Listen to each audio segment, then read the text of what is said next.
Hola, bienvenido, bienvenida a este podcast.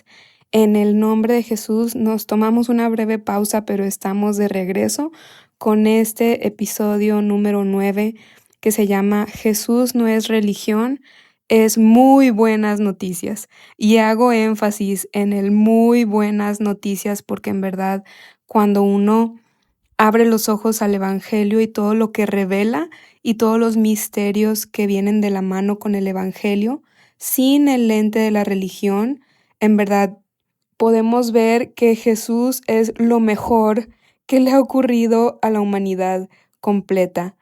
Y quiero empezar abordando esta frase que viene en la Biblia que expresa que Jesús es la luz del mundo. Y yo siento que además de la interpretación tradicional que habla de cómo es la luz porque trae fin a las tinieblas y porque la luz representa todo lo bueno, ¿verdad? La bondad. Cuando decimos frases como te mando amor y luz, te mando mucha luz, y vemos a la luz como algo puro, ¿no? Como cuando decimos seres de luz. Y sí, pero creo que hay revelaciones muy profundas cuando desglosamos un poquito más el concepto. ¿Qué es lo que hace la luz? Iluminar, ¿verdad? Desvanece la oscuridad. ¿Y qué es lo que hace la oscuridad? No nos permite ver.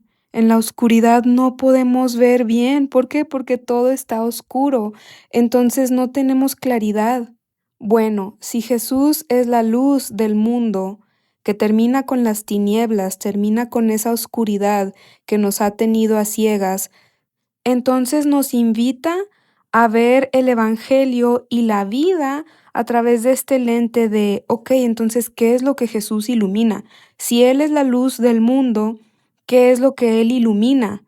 Si la luz viene a terminar con la ceguera que hay en la oscuridad, el no poder ver, ¿a qué es a lo que Jesús nos apunta? Como diciéndonos, ya llegué, soy la luz del mundo, ahora ya pueden ver a plena luz del día la verdad de la vida, la verdad de la existencia, la verdad de nuestra existencia como humanidad. Entonces, en este episodio vamos a empezar a ver el Evangelio con este lente de cómo Jesús es la luz del mundo, Él vino a iluminar la verdad, Él vino a iluminar la oscuridad, ese estado de confusión y ceguera que ha tenido la humanidad.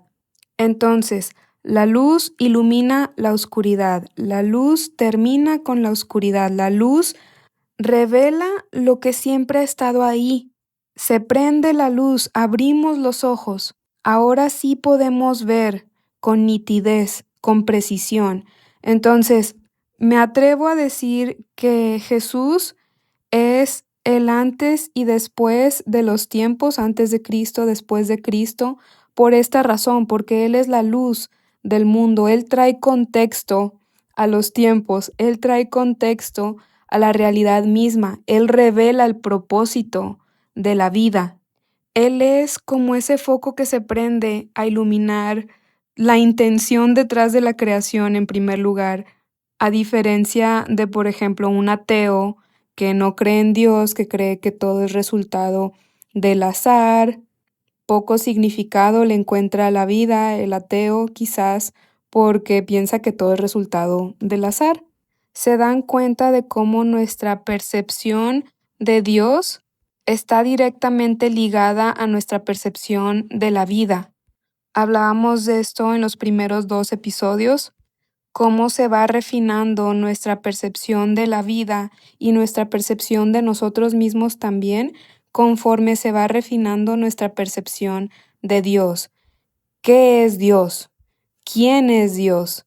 Si me atrevo a entretener la idea de que Dios no es solo un qué, sino que es un quién. Pero bueno, no me quiero adelantar porque esos son temas que vamos a ver más adelante en este episodio. Primero quiero enfocarme en cuáles son las verdades que Jesús, siendo la luz del mundo, ilumina.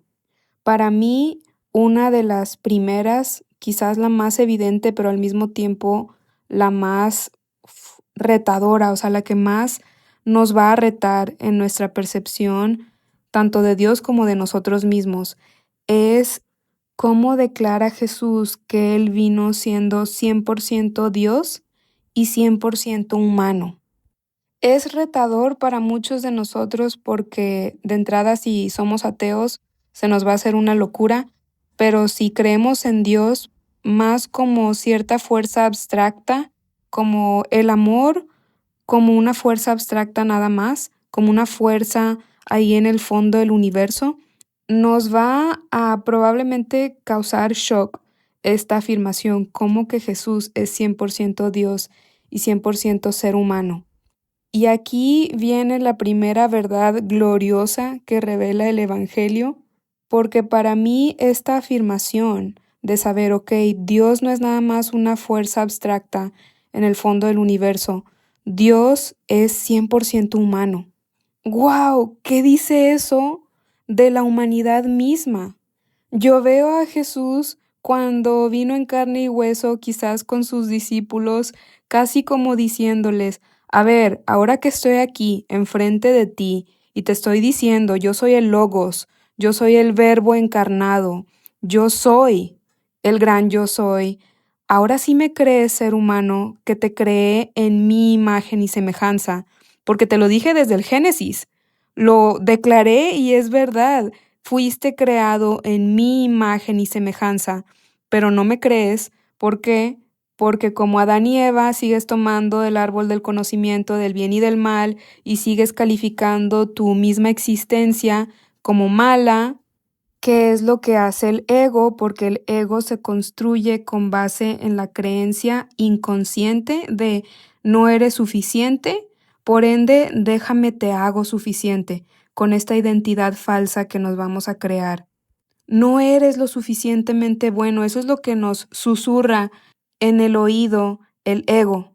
Cuando Dios no solo lo declara desde el Génesis, sino que la primera vez que usa la expresión de que su creación es muy buena es hasta después de crear al ser humano, que creó en su imagen y semejanza. Todas las demás veces solo dijo, es buena mi creación. Hasta el ser humano dijo, es muy buena mi creación. Entonces, la primera verdad que yo siento que viene a iluminar Jesús así en carne y hueso es como, otra vez, como si nos dijera, a ver, ¿ahora sí me crees? Ahora que estoy aquí enfrente de ti en carne y hueso como ser humano, ahora sí me vas a creer que no mentí desde el principio cuando dije que te creé en mi imagen y semejanza. Ser humano, eres una expresión de mí. Mírame cómo me puedo expresar en este vehículo humano como no puedo expresarme en ninguna otra creación. Tú eres la creación que fue hecha con esta intención, en mi imagen y semejanza, para expresarme con tal precisión. A mí me vuela el cerebro porque cuando empezamos a masticar esta revelación, nos empieza a caer el 20 de, ¡ah! No me falta nada. Al ser humano no le falta nada. Fui creado así, con precisión. Dios cabe en mí como una mano cabe en un guante. Esa no es frase mía, esa es frase de François Dutoit, si no me equivoco, pero expresa muy bien esta idea de cómo somos para Dios como anillo al dedo. Entonces, esa es la primera verdad que revela Jesús como la luz del mundo, ilumina esa verdad, es decirnos, mírate en el espejo que soy yo, tu creador. ¡Wow! Mírate en el espejo que soy yo de ti. Ser humano, eres bello. Créeme ahora sí, ahora que estoy aquí en carne y hueso. Ahora sí me crees y no es por tus propias fuerzas, no es porque el ego por fin logre algo o por qué tan habilidoso eres en esto o aquello. No, tu belleza no es algo que se merece, no es algo que se gana con méritos. Merecer comparte raíz con la palabra mérito. No, tu belleza es porque así fuiste creado en imagen y semejanza de Dios. Si eso no nos vuela la cabeza, yo no sé qué lo hará. el espejo que es Jesús para la humanidad. El molde original es Él. Es como Dios llegando a la tierra y diciéndonos, oye, acuérdate de qué molde vienes. Acuérdate cuál es tu diseño original. Simplemente se te olvidó. Y esto me lleva a la siguiente verdad que revela la luz del mundo. ¿Qué pasó cuando se nos olvidó ese diseño original del cual venimos creados en su imagen y semejanza? Cuando Adán y Eva tomaron del árbol del conocimiento del bien y del mal. Bueno, surge este fenómeno, ¿verdad? Como lo describía hace rato del ego que se empieza a construir identidades falsas y de aquí vienen todas las adicciones, toda la distorsión que hay en el mundo, que en palabras religiosas es el pecado, ¿verdad? Esa tendencia al pecado o a la incongruencia con nuestro diseño original o a la falsedad también, porque si no estamos siendo congruentes con nuestro diseño verdadero, no estamos siendo congruentes con la verdad, por ende estamos siendo falsos, como la identidad falsa del ego. Entonces todas estas son paralelas las unas de las otras. El pecado con la identidad falsa del ego, con la tendencia a ser incongruente, que de hecho el mismo apóstol Pablo así lo describe en los versículos donde se expresa como, porque lo que quiero hacer no lo hago y lo que no quiero hacer eso hago, entonces no soy yo el que está pecando, sino el pecado que mora en mí, el que lo hace. Entonces, él es muy claro en revelar esa incongruencia con quien en verdad somos y que no somos nosotros los que queremos pecar. Nadie quiere pecar en realidad. ¿Por qué? Porque no existe ese anhelo en el corazón del universo que es el corazón de Dios. No es un anhelo verdadero. Es una distorsión, es una confusión, es falsedad. Como bien lo dice también la Biblia, el enemigo, el diablo, es el padre de la mentira. Entonces, todo lo que resulte de él es mentira, es falso.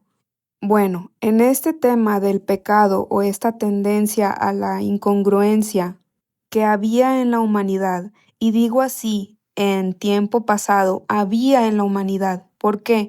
Porque sí hay un antes y un después de la cruz, que pasó hace más de 2000 años. Jesús lo declara abiertamente. Sus últimas palabras antes de morir fueron, consumado es o consumado fue, que en el texto original, en el griego, viene del tetelestai, así se tradujo como consumado fue. El tetelestai significa ha sido completado, ha sido cumplido. Por eso en inglés se traduce más bien como it is finished, ha sido completado. Esta es una declaración de lo completa que ya fue su obra salvadora en la cruz. Él ya terminó la salvación, ya fue completa, no le falta nada. Y si lo que hizo en esa cruz fue tomar el pecado en su mismo cuerpo para que fuera crucificado, o sea, traer muerte al pecado, eso significa que ya no hay pecado, ya se fue, ya Jesús terminó con él. Esa tendencia egoísta, pecadora, incongruente, ya no existe. Fue crucificada juntamente con él. Esto trae una mirada completamente nueva y fresca al concepto de la muerte del ego. Para aquellos que, al igual que yo, empezaron su camino de despertar de conciencia con estos temas de traer muerte al ego, la muerte del ego, y que cada vez tiene que morir más el ego. A ver, la muerte ocurre en un solo acto definitivo y ya. Si lleva años muriendo ese ego, entonces no murió para nada, ni desde la primera ni desde la segunda vez de la muerte del ego, no, la muerte es un momento definitivo. Y las buenas noticias es que ya ocurrió esa muerte. Jesús, que es el Salvador de la humanidad, del cosmos completo, ya trajo muerte al ego en esa cruz. Y eso para aquellos de nosotros acostumbrados a este camino quizás gnóstico o de despertar de conciencia, puede sonar como una locura y la verdad es que sí y tiene una intención de por qué suena como locura.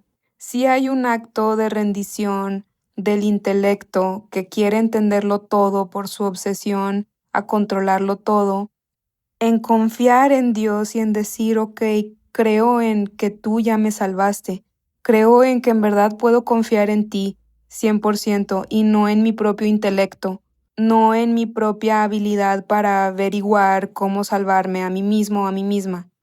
Ahora, como decía también en el primer episodio de este podcast, esto no significa que descartamos por completo la razón.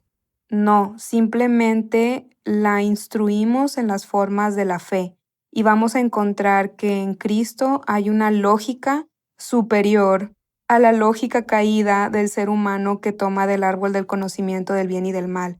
Y esta lógica es superior porque es la lógica original, es la lógica del logos, el verbo, the word, es la lógica que sostiene a la existencia, es la lógica que es el amor. Pero bueno, abordemos quizás una de las primeras preguntas que surgen de, a ver, si Jesús ya mató al pecado, ya mató al ego en esa cruz, ya terminó él con su obra salvadora, entonces ¿por qué sigo siendo incongruente? ¿O por qué sigo actuando incongruente más bien? Porque no eres incongruente en el sentido de que sea parte de tu ser, de tu esencia.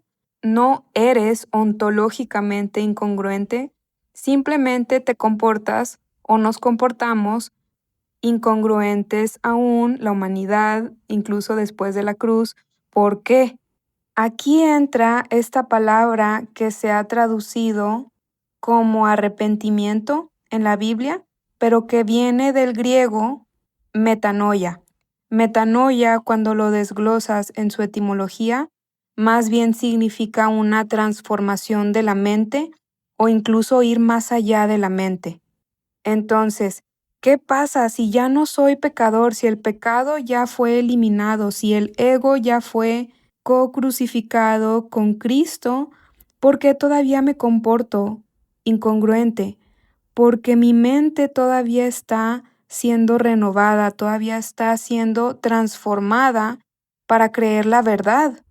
Porque la realidad es que nos comportamos de acuerdo a lo que creemos de nosotros mismos. El comportamiento obedece a la creencia de quiénes somos. Si yo creo que no soy suficiente, mi comportamiento lo va a reflejar, lo va a expresar esa creencia.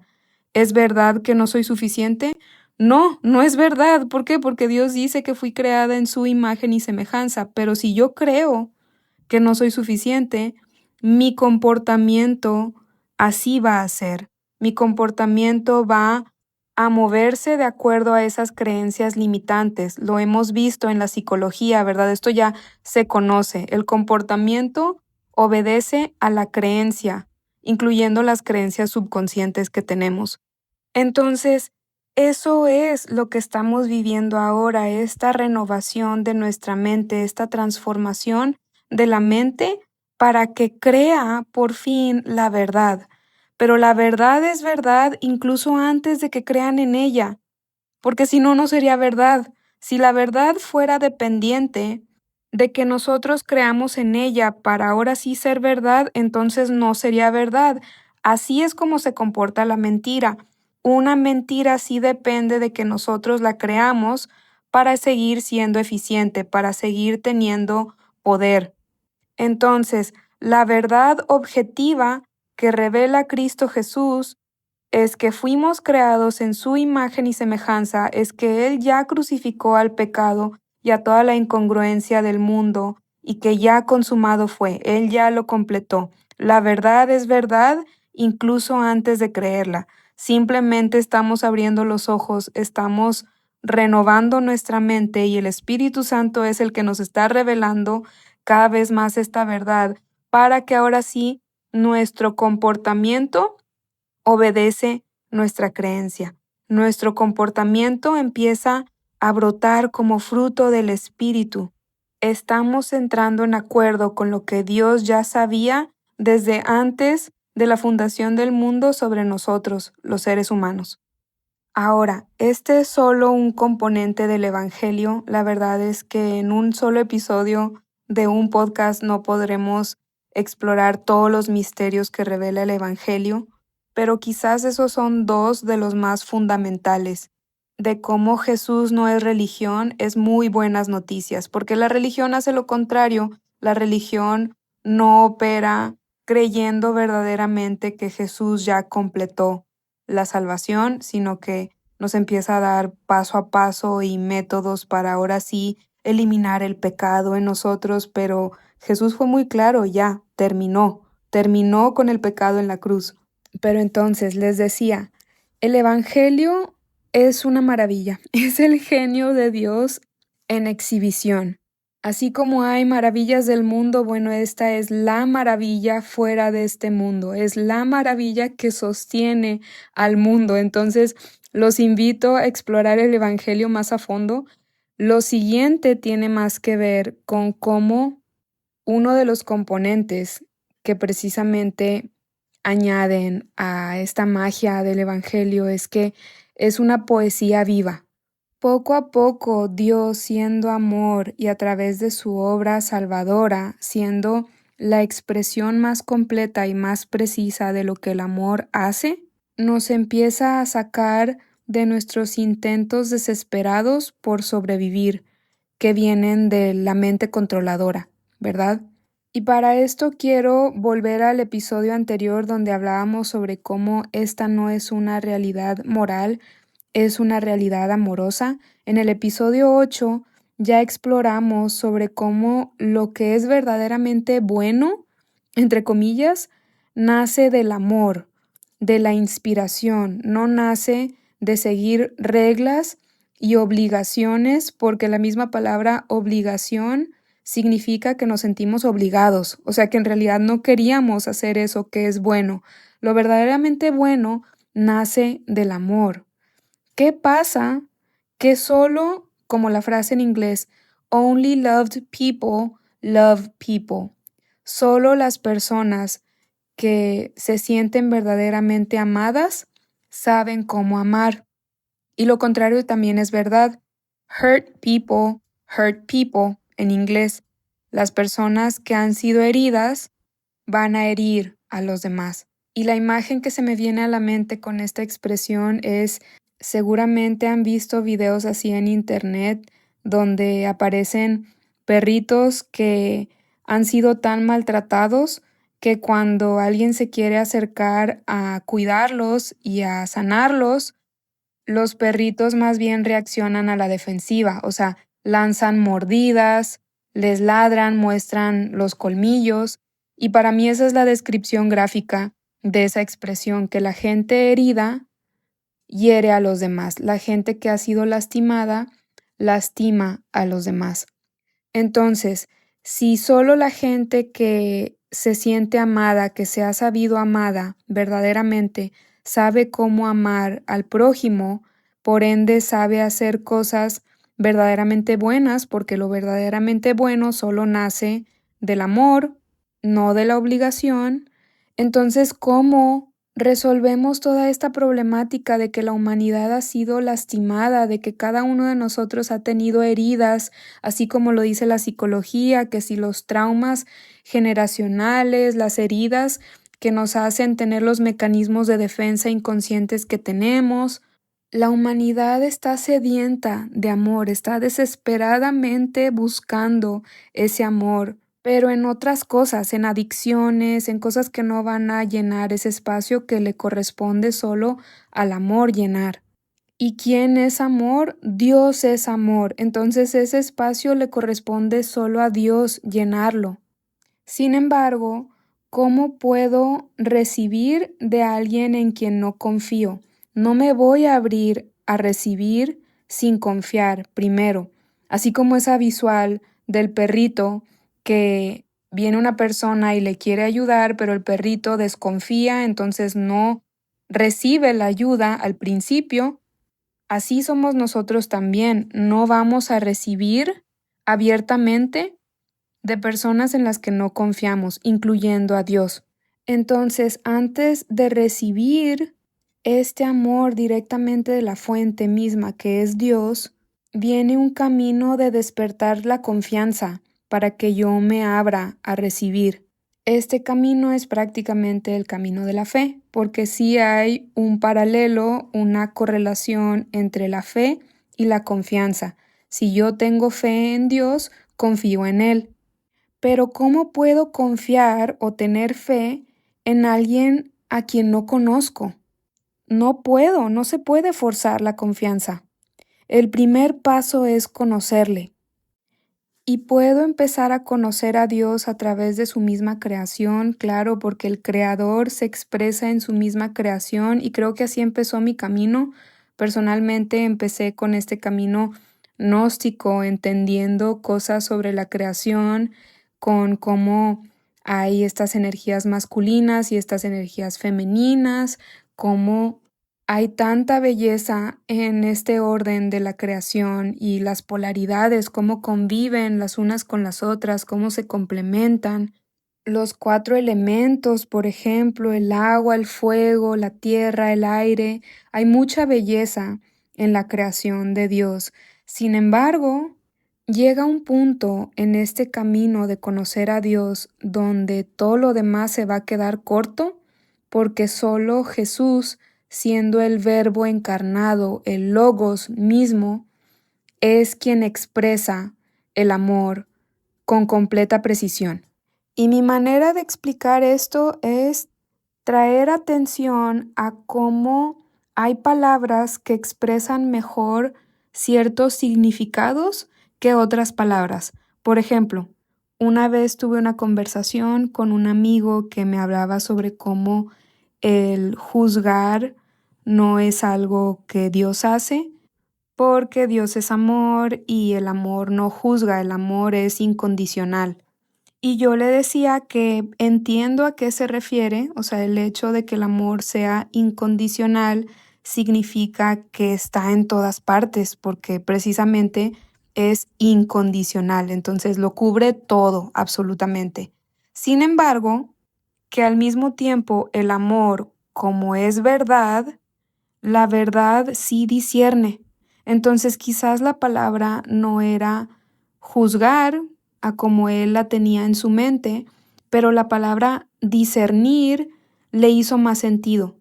Quizás porque el ser humano en su mentalidad caída ha traído tintes de venganza a la palabra juzgar, así como el ojo por ojo, diente por diente, ¿verdad?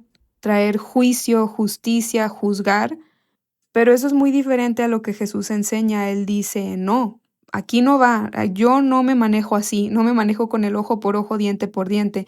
Entonces nos invita a retar las definiciones que hemos tenido como seres humanos y la cultura y cómo se ha ido moldeando el significado de ciertas palabras para volver a la precisión de el origen de esa misma palabra, ¿no? Entonces, yo le hablaba sobre esto, sobre cómo, bueno, quizás la palabra no es juzgar, pero sí discernir. Dios es amor, Dios es la verdad, el amor es la verdad y la verdad discierne. La verdad trae discernimiento, porque sabe discernir lo que es verdad de lo que es mentira, de lo que es falso. Entonces, ya con esta palabra, discernimiento, él me dice, sí, sí entiendo, discernimiento sí, es algo que Dios obviamente tiene porque Él es la verdad y que además nos da, o sea, el discernimiento verdadero viene de Dios en mí porque es la verdad en mí. En fin, volviendo al punto, podemos ver cómo hay refinación con palabras que son más precisas que otras para transmitir cierto significado.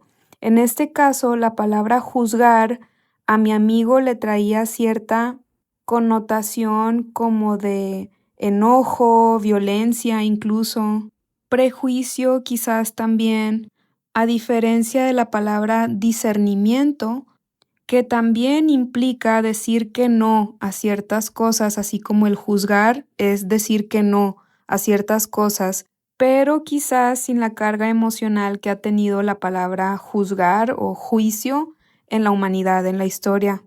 Entonces, en esta situación, la palabra discernir pudo comunicar con precisión a lo que yo me refería, cosa que la palabra juzgar no pudo hacer.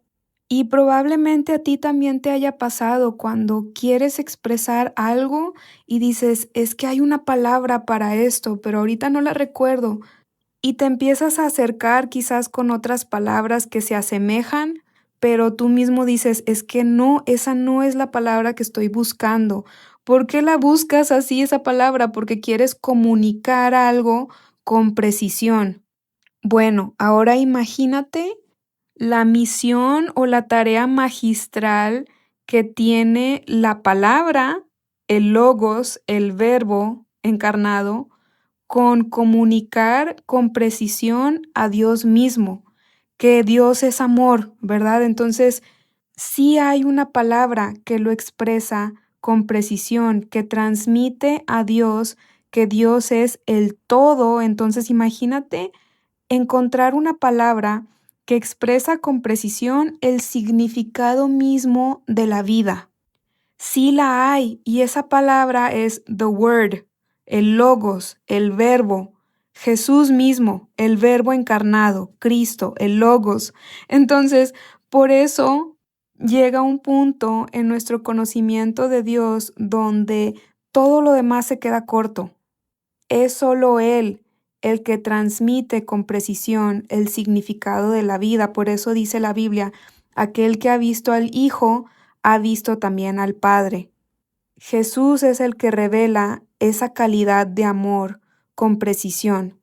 Al ver la narrativa de su historia, ves el amor de Dios expuesto, lo empiezas a conocer, empiezas a confiar en Él y así empiezas a abrirte a recibir.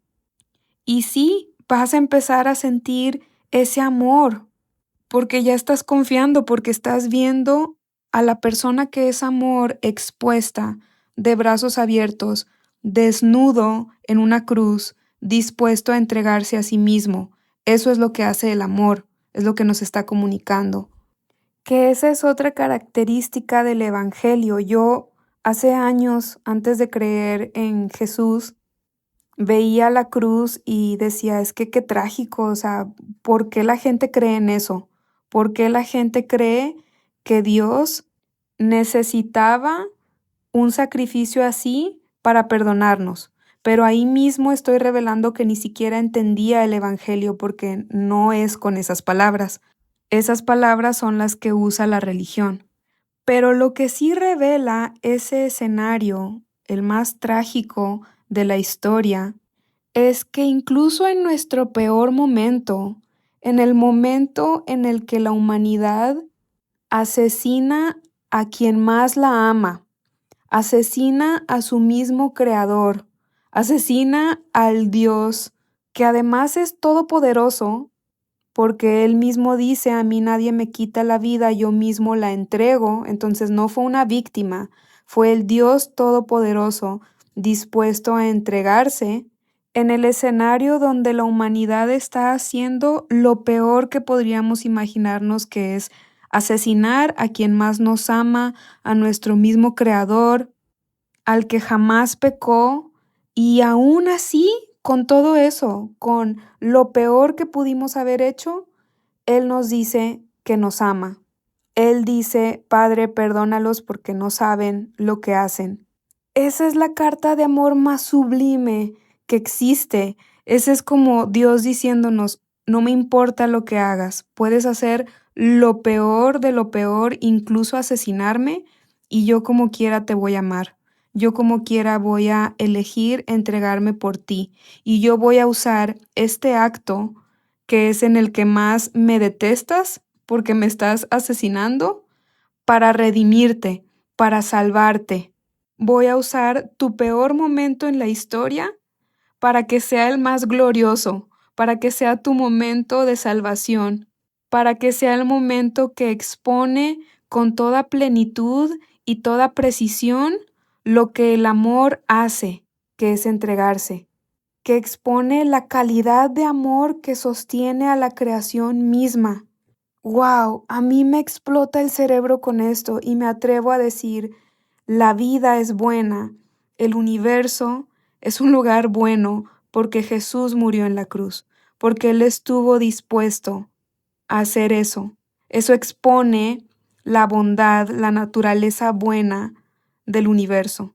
No hay otra teología, no hay otra religión que exponga con tal precisión lo que Dios está dispuesto a hacer. Y una realidad donde Dios no haya estado dispuesto a también sufrir, así como su misma creación ha sufrido, no es buena, porque sería un Dios distante, un Dios que quizás es todopoderoso, pero que le vale su misma creación, porque en su poder así se queda con los brazos cruzados y dice, ay, me vale que la creación esté sufriendo porque yo soy Dios y yo puedo no sufrir. Imagínate una realidad así, imagínate un Dios así.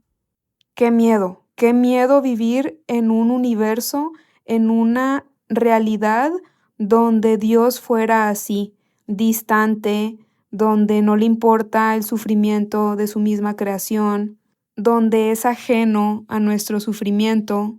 Pero la vida es buena, la realidad es buena, porque Jesús murió en la cruz, porque Jesús expone la calidad de amor que sostiene a la creación. ¡Guau! Y yo siento que inconscientemente de esa percepción de un Dios distante que no entiende el sufrimiento de su misma creación, es de donde pueden surgir todas las crisis existenciales, el nihilismo, que se empieza a cuestionar la naturaleza de la vida es buena o mala, o sea, ¿tiene significado esta vida o no? ¿Cuál es el punto de todo? Bueno, yo creo que esos pensamientos existen inconscientemente porque en el fondo hay una percepción de Dios o que es inexistente, como un ateo, o que si es que hay un Dios, a ese Dios no le importa su creación y es un Dios que dice que nos ama, pero quién sabe si sea cierto eso o qué tan fuerte es su amor, no lo sé, tal vez así como las relaciones tóxicas que la pareja te dice que te ama, pero en realidad hace otra cosa y te lastima. Bueno, Jesús es quien viene a traer punto final a esas preguntas existenciales, porque Él declara la calidad de amor que te sostiene, la calidad de amor que te creó, que estuvo dispuesto a morir por ti y por mí. Entonces sí, Jesús no es religión, es muy buenas noticias, son las mejores noticias para la humanidad. Y ya por último, para finalizar, quiero concluir trayendo un poquito de contraste con cómo se comunica normalmente el Evangelio, tristemente, porque Evangelio significa buenas noticias, pero no se comunican como buenas noticias. Y me interesa traer este contraste con todo lo que acabamos de platicar para que expongamos lo ridículo que es compartir el Evangelio así. Lo que la religión ha hecho con el Evangelio es lo siguiente. Viene un religioso y te dice, hey, esto sucedió. Jesús murió en la cruz para perdonarte por tus pecados. Y hasta ahí más o menos vamos bien, pero si de por sí es difícil creer en eso, ¿por qué? Porque es como si te dijera, hey, ese color que tienes enfrente de ti, que tus sentidos te dicen que es color azul, en realidad no es azul, es color naranja. Cuando viene alguien y nos dice, Jesús murió por ti para perdonarte de tus pecados y resucitó al tercer día, te digo, vamos muy bien hasta aquí. Sin embargo, es como pedirle a alguien que crea algo que sus sentidos, a los que ha estado acostumbrado a utilizar, le dicen que no es posible. ¿Por qué?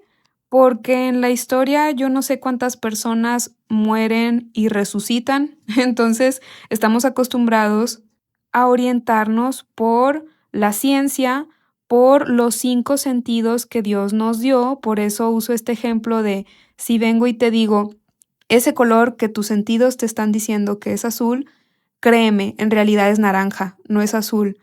Claro que no me vas a creer. ¿Por qué? Porque tus sentidos te están diciendo que es azul. Y tus sentidos Dios te los dio, no son malos. Bueno, de la misma forma, cuando alguien viene y nos dice que Jesús murió en la cruz y resucitó al tercer día, es normal que no creamos de inmediato en esa noticia. ¿Por qué? Porque nuestros sentidos, nuestra razón, nos dice que eso no es posible. Y más aún si conectamos el suceso a algo que tiene que ver conmigo, yo reaccionaría como, a ver, a mí cómo me impacta algo que sucedió hace 2000 años que yo ni siquiera pude ver, yo no estuve ahí en persona, yo no lo vi con mis propios ojos, entonces, ¿cómo creer lo que me estás pidiendo que crea, no? Hago este desglose para traer dignidad al mismo proceso lógico del ser humano, porque esa respuesta es normal. Y esto es quizás para mis amigos que estén escuchando que crecieron con esta forma de compartir el evangelio, que los lleva a desesperarse si alguien no cree en lo que le estás diciendo de inmediato. Es normal que no crea. ¿Por qué? Porque le estás pidiendo que crea algo que suena como una locura para la mente humana, porque el punto es que la persona le rinda su intelecto a Dios. Entonces es normal que reaccione como si fuera una locura, porque sí suena como una locura. Ahora, volvamos a este desglose de cómo se ha compartido tristemente el Evangelio. Es como si la religión nos dijera, esto sucedió, que de por sí ya es difícil creer en eso, pero bueno, hasta la comunicación de lo que ocurrió en la cruz y lo que Jesús hizo, hasta ahí vamos bien.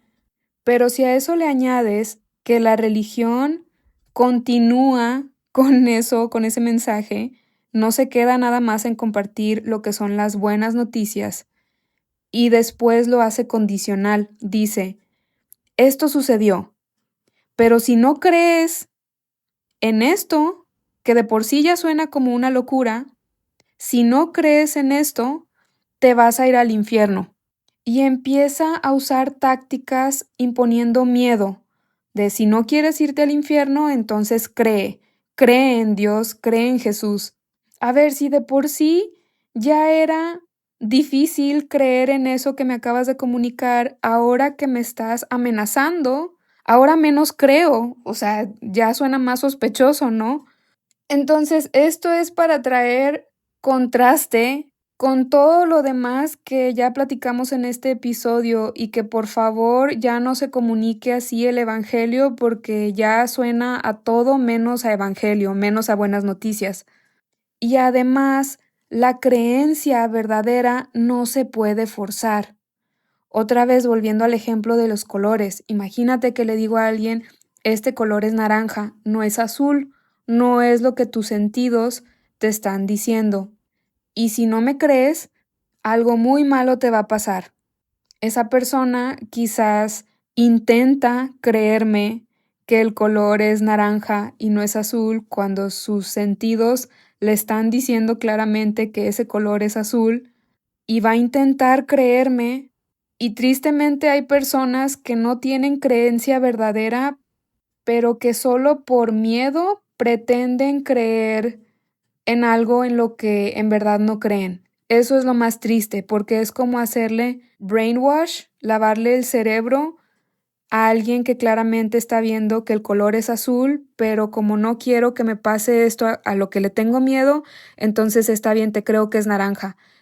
Eso es una atrocidad, porque te están desconectando de los mismos sentidos que Dios te dio. Entonces, esto que tiene la religión, que censura preguntas, que te hace sentir mal por tu mismo razonamiento lógico, por tu intelecto, es una atrocidad, porque la fe verdadera sí le da la bienvenida a las preguntas. sí abraza a la razón y le dice, déjame te enseño de mis formas. Entiendo tus preguntas. Dios mismo te dio esa capacidad de razonamiento que tienes, entonces tus preguntas no son malas. Abordémoslas. ¿Por qué? Porque la verdad no le tiene miedo a nada, la verdad no puede ser amenazada. Entonces, si nuestra supuesta fe se está sosteniendo nada más porque nosotros no nos atrevemos a hacer las preguntas que hay en nuestro corazón, no es fe verdadera. ¿Por qué?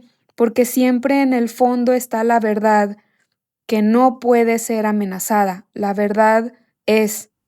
Entonces, la verdad, que es Cristo, no le tiene miedo a tus preguntas.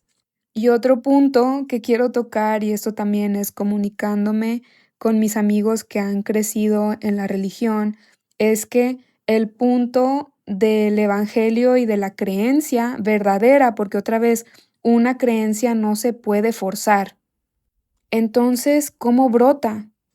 Bueno, ese es el rol del Espíritu Santo. El Espíritu Santo es el que abre nuestros ojos, es el que nos revela la verdad, es el que nos acompaña en este descubrimiento de la verdad y así empezamos a creer. Brota una creencia verdadera, una creencia que no se puede fingir, que no se puede forzar. ¿Por qué? Porque es genuina, es real, porque viene directamente de ese encuentro con el Espíritu Santo. Si tú has sido una de esas personas, al igual que yo, que han sentido repele o rechazo a Jesús, al Evangelio, tristemente por cómo se ha comunicado a través de la religión, te invito a darle una oportunidad al Espíritu Santo, que es el único que revela verdaderamente las buenas noticias, porque Él no te va a decepcionar. En Él, las buenas noticias sí son verdaderamente buenas y son la poesía viva de Dios. Muchas gracias por escuchar. Si te quedaste hasta el final en este episodio, en el próximo episodio vamos a hablar de un tema que se relaciona con esto último que hemos platicado, el cómo la fe verdadera no se puede forzar, la creencia verdadera no se puede forzar, el cómo la fe brota, nace, y el cómo nace esta fe nos apunta a una de las revelaciones más gloriosas que me ha dado Dios y los invito a escuchar en el próximo episodio que se llama Su fe, no la mía. Este episodio saldrá durante la última semana de septiembre. Nos vemos.